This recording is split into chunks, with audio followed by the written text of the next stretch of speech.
Here's Mitt Romney trying to figure out the name of that thing that we Americans call a donut. Tonight concludes the longest and wildest campaign in our history. And the colors of the electoral map may be changing dramatically before our eyes as some traditionally red states turn blue. All the twists and turns that have been the hallmarks of this campaign. I want you to watch what we're about to do because you've never seen anything like this on television.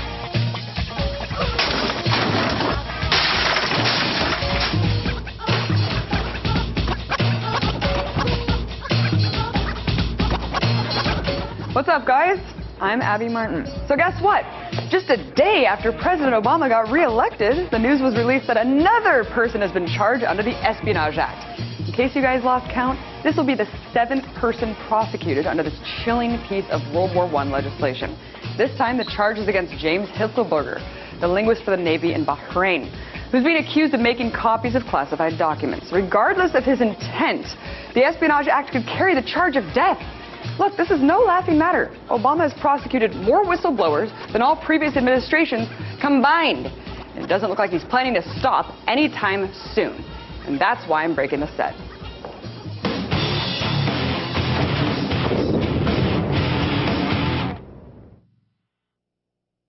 While many are bummed that Obama's policies will ensue for another 4 years, there is a silver lining.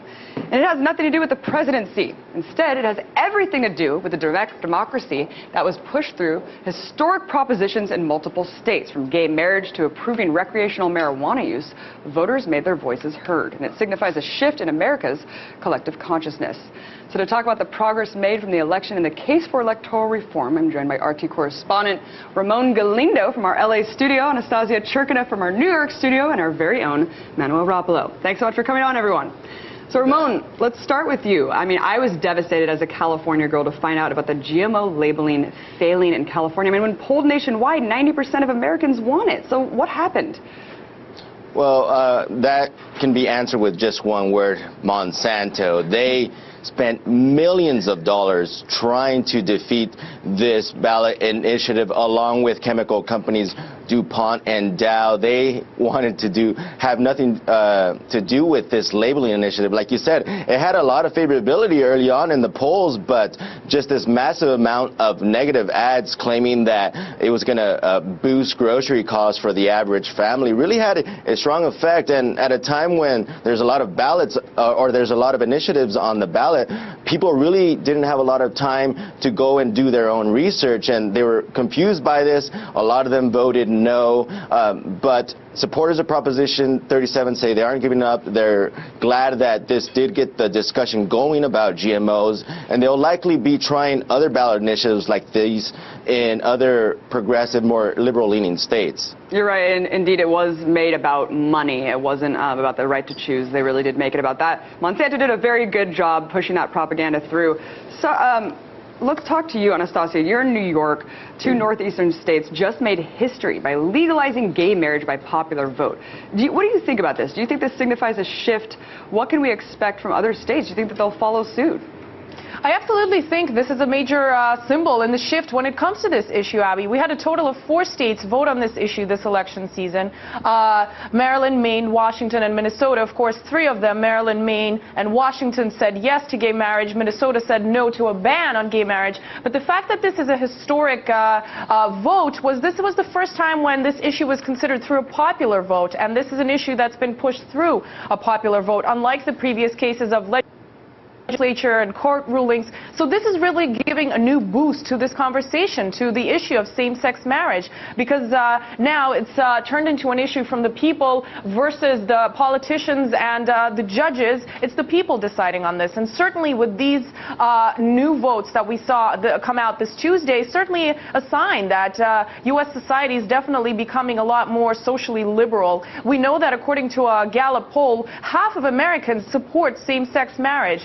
So if the system were to work somewhat differently, if, for example, the U.S. were to throw a federal referendum, it's quite possible that this issue would just become a non-issue altogether on a federal basis instead of being decided on a state-by-state level. But still, this is a big through, because right now what we have is a total of 9 states plus Washington, D.C. that have legalized same-sex marriage, and this is certainly very big. It's 1/5 of the country, and definitely with this new kind of hope that this vote has brought for advocates, it's definitely something that's not going away, and definitely something that's going to continue developing and become more of a solution, really, in the years to come. And this is something that we would never have seen, say, even a decade ago. Right, and as we see, you brought up polls. I mean, a lot of young people also consider this a non-issue. They support same-sex marriage. So I think as we see the older generations dying off, we'll definitely see this getting more popular and hopefully pushing through in more states. Manny, let's go to you. You know, historic propositions, not just allowing marijuana for medicinal purposes, but for recreational purposes. I mean, this is unprecedented. What do you think this signifies? No, I agree. This is huge. And regardless of where you stand on this specific issue, whether or not you're pro-legalization or pro-decriminalization or you want to keep it illegal, this is a big shift in the culture in this country and the way that people perceive this. And I think if you want to think about this more broadly, yeah, we named a couple of the states where this passed, but there were other states, more conservative states like Arkansas, that actually had this issue put on the ballot where it was unthinkable to see this in previous years. And I think that what this actually signifies is that, yes, there's a cultural shift, but also we're seeing that people are taking the idea of the drug war into the next level. We're seeing all the negative consequences of the drug war, and we're seeing the you know, kind of perpetuation of the prison industrial complex, and people are ready for kind of a shift in that kind of ideology. So this push towards legalization, decriminalization, regardless of how you feel about it, is kind of an indication that people are reaching a sort of breaking point in the way that they view the war on drugs. Yeah, and absolutely. I think the prison industrial complex has a lot to do with it. People know people who smoke weed or marijuana, and they look at them and say, why are these people, why could they be put in jail? You know, why are people in jail for low crime offenses when it's just drug offenses? Ramon, let's go to you. You're in LA. I know that, you know, coming from Oakland, we saw federalized crackdowns against medical marijuana facilities. What do you think is going to happen to these states who approved it for recreational use? Right. Well, one of the new tactics that federal authorities are using when conducting these raids are asset forfeiture lawsuits. Those are being done here in Los Angeles, and there's a possibility that the feds could use those same tactics in Colorado and in Washington, where it is now legal. Now, it's going to be a lot tougher for DEA agents to be conducting mass raids like they do here in California, because if it's being used for recreational purposes, it's very likely that, I mean, we're going to see an explosion of these sort of shops in Colorado and in Washington, and it'll be very tough to go down and crack down on each one individually. But we also have to take a look at what the implications worldwide. Already, Mexico's president-elect yesterday said that these legalization efforts here in the United States are going to really force him to reevaluate the direction that Mexico takes in the drug war. And I think a lot of other Latin American countries are taking that same stance.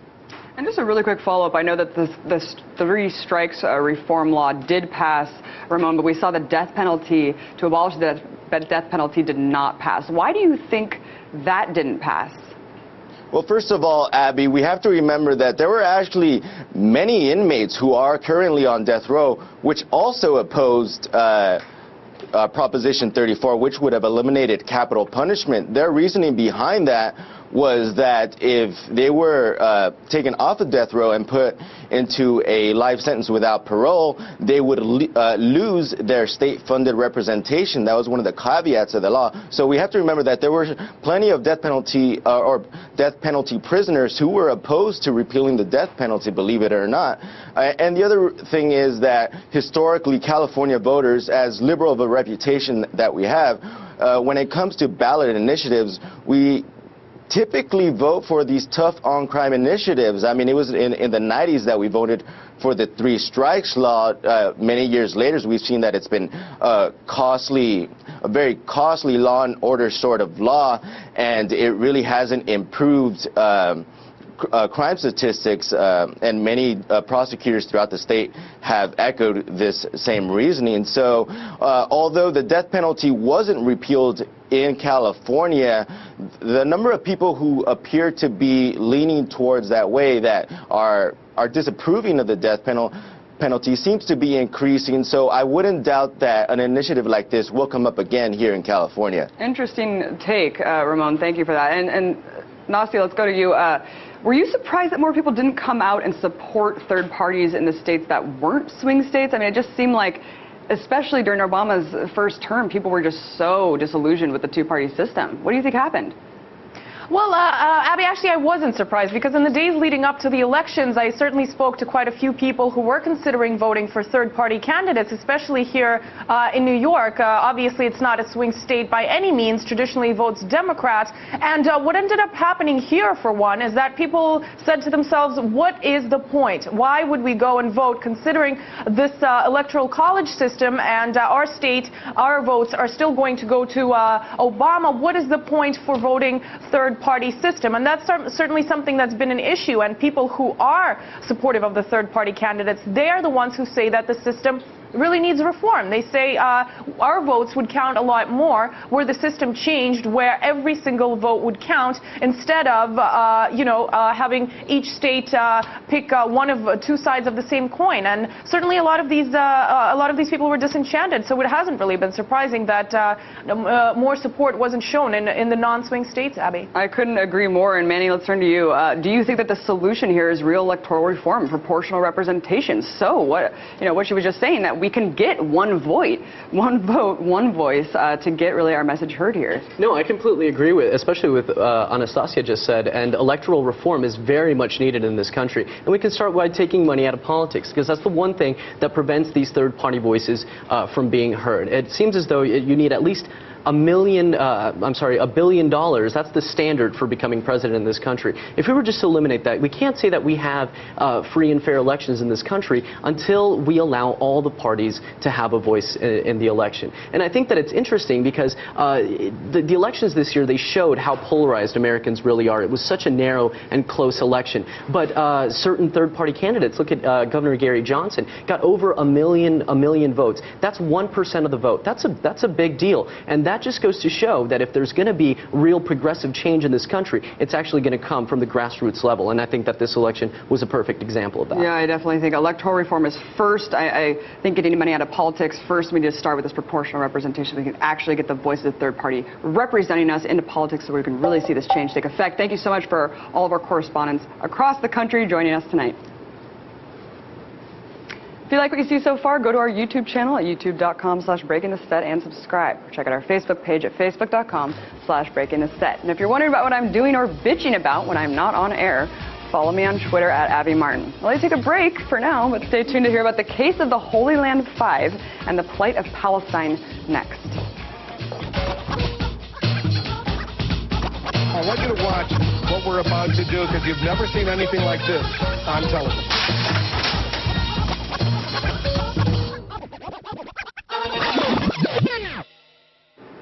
The Holy Land 5 are 5 Muslim Palestinian American men who were accused by the U.S. government after 9/11 of funneling money to Hamas through their charity, the Holy Land Foundation. And what followed was an outright crusade against them, leading to a conviction based on questionable evidence. And now they're serving prison sentences of up to 65 years. So why is there such a double standard when it comes to Muslims, and even more so Palestine? To talk about that and more, I was joined earlier by Nora Barrows-Friedman, associate editor and staff reporter with the electronic Intifada. I first asked her if there can be any retribution for the Holy Land 5. Over the past week and a half, I've been speaking with some of the lawyers and civil rights advocates that have been involved in the Holy Land 5 defense team, and it's unclear what the next step is. I know that the family and some civil rights organizations are talking about paving the way towards exoneration and release. But as a legal recourse, this latest appeal to the Supreme Court was pretty much the last one. And with the Supreme Court basically ignoring the defense's petition and stating that they would not hear this case, it is almost completely closed the door on this issue, unfortunately. And these men as you said, serving these horrifically just unprecedented sentences, essentially for feeding Palestinian kids. Yeah, and as we know, the USAID was giving money to the same charities. So what is this really about here, Nora? Well, how much time do we have? I know, after 9/11, of course, we saw the Bush administration and now the Obama administration, which is continuing, really ramping up attacks on Muslims and Arabs, and especially people who do any sort of humanitarian aid work for Palestine. I mean, we can talk at length about how both U.S. governmental administrations so far have been surveilling Muslims and Arabs, and have been, conducting these really vicious house-to-house raids. The FBI has been putting grand juries together, trying to build cases against, upstanding members of society who happen to be Muslim, who happen to be Arab, who happen to be working on behalf of Palestinian human rights.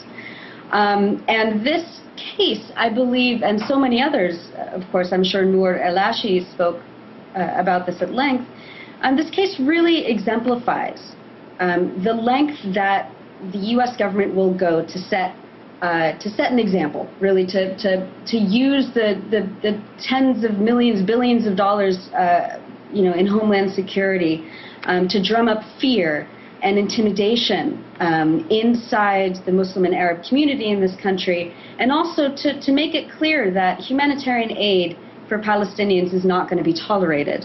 And really, it's so terrifying. And as a journalist who's worked in Palestine, pretty much for 10 years now, and seeing what U.S. policy looks like on the ground when it supports the Israeli regime, when it supports the Israeli military, and seeing how U.S.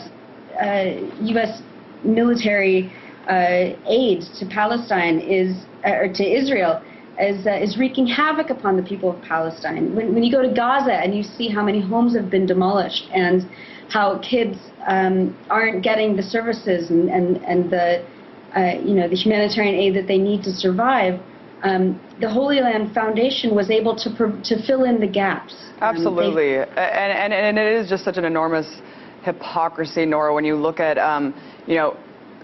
feeding Palestinian kids, and even if they were giving money to Hamas, I mean, look at the government taking MEK, Mujahideen al-Khalq, off the State Department terrorist list. I mean, and you have lawmakers receiving tens of thousands of dollars to speak on behalf of them. I mean, it's just such an astounding, hypocritical line coming from this government, but it really does always come back to Israel, Nora. I mean, there was a huge pull from Sharon that was swaying the case from the beginning, and now you have Netanyahu with his unabashed lawlessness encroaching more and more on Palestinian land. We just saw the news that they're continuing with 1,200 homes, settlements. It's being condemned by so many countries.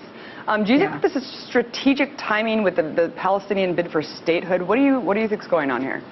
I mean, Israel has always been building settlements since 1967. Right. So, and it's always a strategic time for them, because no U.S. administration since that time has been able to make them stop, or has put any conditions on the table. Like, for example, we won't give you any more money for your government or your military unless you stop stealing Palestinian land, imprisoning Palestinian children, and building these illegal settlements that are, as you say, against international law and are being condemned by the international community. So, there is a politics game here, of course. Netanyahu is making all these statements like he was fearful that Obama would, tell him not to build any more settlements, but we've actually never seen that evidence in the last 4 years that the Obama administration has been in power. Israel has continued to build settlements at its whim. And we see the gobbling up of Palestinian land, especially in occupied East Jerusalem and elsewhere, in the central occupied West Bank, where Palestinians are continuingly being pushed off their land, where these settlements are being expanded at an extraordinary rate, and no one's there to stop it. So it doesn't matter what international law says. Apparently, it doesn't matter what the international community says. As long as Israel has a willing partner in the U.S., which it's going to continue to be under the second term of the Obama administration, it can do what it pleases. Right. Yeah. As long as the U.S. isn't, turning a blind eye to the egregious human rights violations. Nora, I remember seeing a lecture that you gave a couple years ago where you were talking about kind of the psychological warfare. It's not just the building of settlements. It's the way that they're built, the architecture of occupation, and just kind of the more psychological aspect of what is really going on there. I was wondering if you could just elaborate a little bit on that. Sure. They're built like fortresses. Since '67, these settlements have been gobbling up land, especially on the hilltops in the West Bank. And really, the architecture of occupation is such so that these fortresses are built above the Palestinian villages. And of course, the people who were on those hilltops before the settlements came are either in refugee camps or elsewhere inside the West Bank or in Gaza, or they've gone out of the country. And so, Palestinians are now forced into these smaller and smaller Bantustans, really is what they are, surrounded on all sides by these settlement blocks that are continuing to expand. I mean, the cranes and the bulldozers are working day and night. And in many cases, it's almost like I'm speechless trying to describe this. There are ways in which the raw sewage from these settlement blocks are deliberately channeled into the Palestinian villages below. So just the imagery of that and what it literally means on the ground for Palestinians to be living in the shadow of these fortress illegal settlements and then to be rained down upon by the raw sewage from the people who are illegally occupying their land. So many sides of it, yeah. So unfortunately, we're out of time. There's so much more to go into. Thank you so much for your time, Nora Barrows-Friedman of the Electronic Intifada, Project Censored. Really appreciate your time. Thanks, Abby.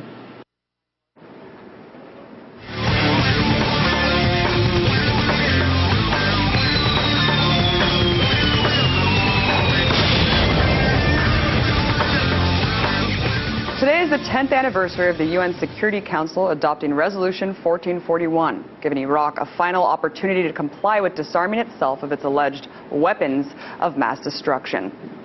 Between 2002 and 2003, UN inspectors conducted over 900 inspections in Iraq, and they didn't find any traces of biological or chemical weapons or any evidence of a nuclear weapons program. Although Iraq complied with the inspections, the U.S. abandoned diplomacy and decided to invade the country on March 19, 2003. So why am I talking about Iraq? Well, because history repeats itself.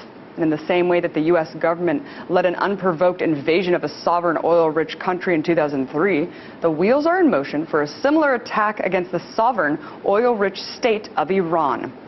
The media and political establishment would like to have you believe that Iran is the biggest threat facing this country. But who is a threat to who? When in fact the U.S. has played a large and in many ways sinister role in shaping modern-day Iran. For a lot of Americans, U.S.-Iran relations are highlighted by the 1979 hostage crisis, where 52 U.S. diplomats were held hostage by Iranian university students in Tehran for 442 days. But the truth is, the most important date to remember is 1953. This is the year the U.S. overthrew Iran's first democratically elected leader and installed the Shah, a pro-U.S. dictator. Why would the U.S. do this? I thought we were all about spreading democracy. Well, once you throw a little oil in the mix, democracy gets kicked to the curb.